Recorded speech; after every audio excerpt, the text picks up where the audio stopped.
Здравейте! Днес ще видим как да се направим форма за контакт за нашия блог в Blogger. Има много варианти да се направите форма за контакт в Blogger.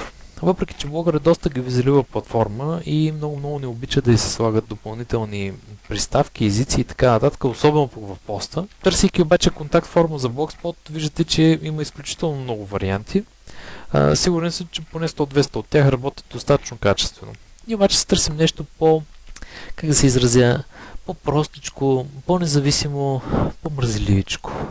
Края на краища, ние затова използваме Blogspot, за да ни е просто лесно и защото сме мързеливи. Така че трябва да си потърсим нещо елементарно, нещо, което по възможност вече използваме и което работи безотказно. Какво е това? Добрия стар Google, естествено.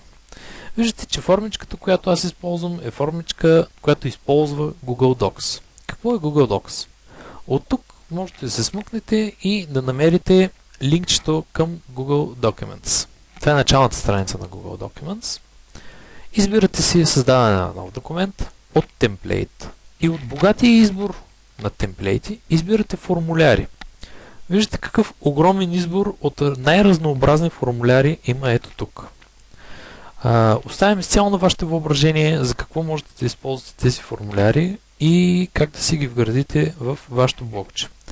В нашия случай на нас не трябва нещо много простичко. Една проста форма за контакт.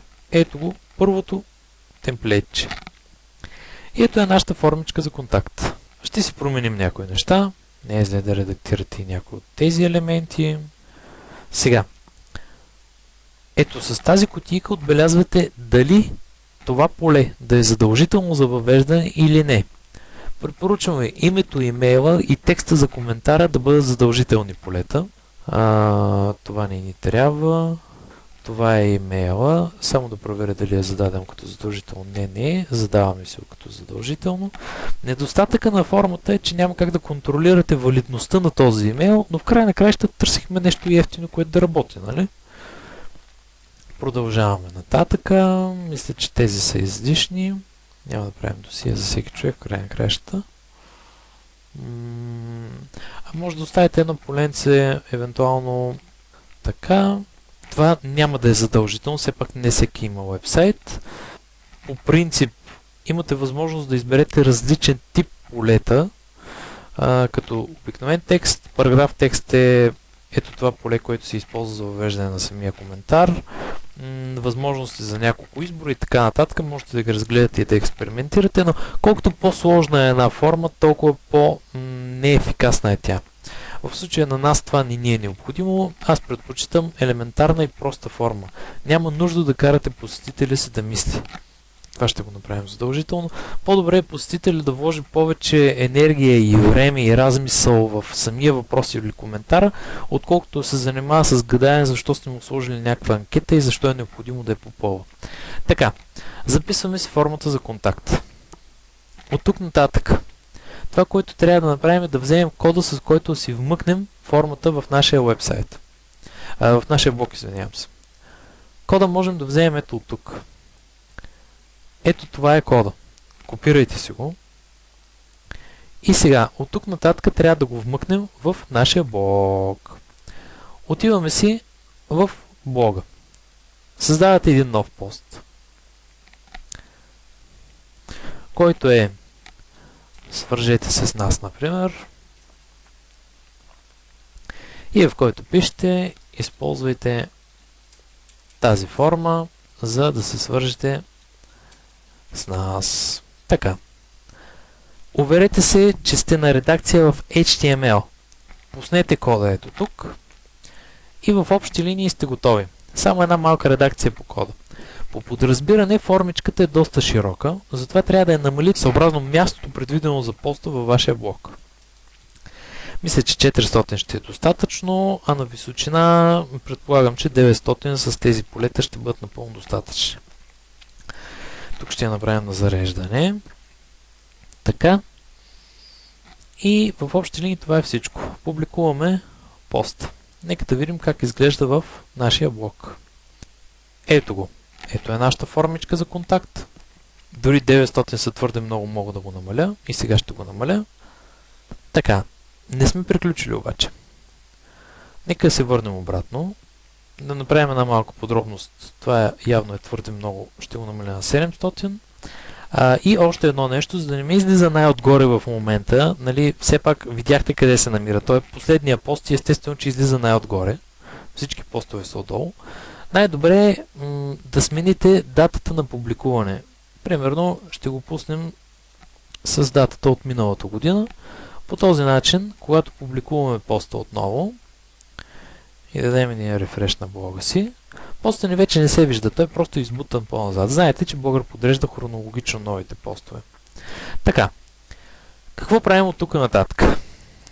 Връщаме се обратно. Вече сме го записали. С това сме приключили. И сега отиваме отново в Google Documents. Това с темплейтите вече не е необходимо. Отиваме в Google Documents и ето тук, след като дадем refresh, ще се появи една нова форма. Когато си отворите този документ, виждате, че това е един, да го наречем, екселски файл. Ето тук са полетата, които вие въведохте. Вашето име, имейла, вашия вебсайт, вашия въпрос или коментар.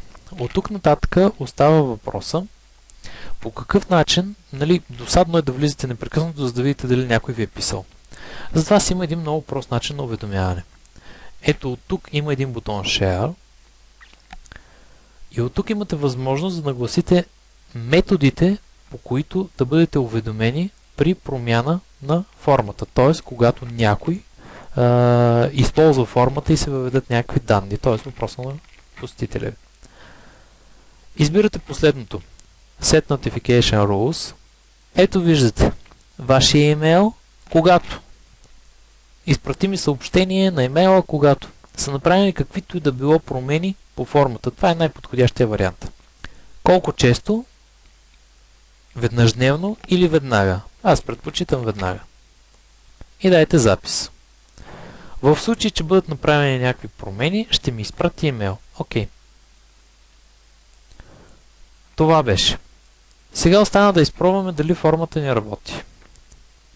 Отиваме в експерименталния си блог, намирате си формата и пишем. Пешо няма вебсайт. Така, ето нашия посетител, използва формата, дава едно потвърждение. Би трябвало формата за контакт да се е попълнила. Отваряме формата за контакт, т.е. екселския файл, в който се съдържат данните, и виждате, че данните са ето тук. Сега остана въпроса дали сме получили и потвърждение по имейла. Както виждате, имаме нов имейл, в който пише, че е направена промяна в еди колко си часа в нашата форма. Кликайки тук, отивате във формата, за да видите какво е променено и кой ви е писал. Единственото нещо, което остана, е да изведете линк от вашата към формата за контакт, някъде, където да бъде видимо и лесно за вашия посетител да го открие. Това е всичко. До следващия път.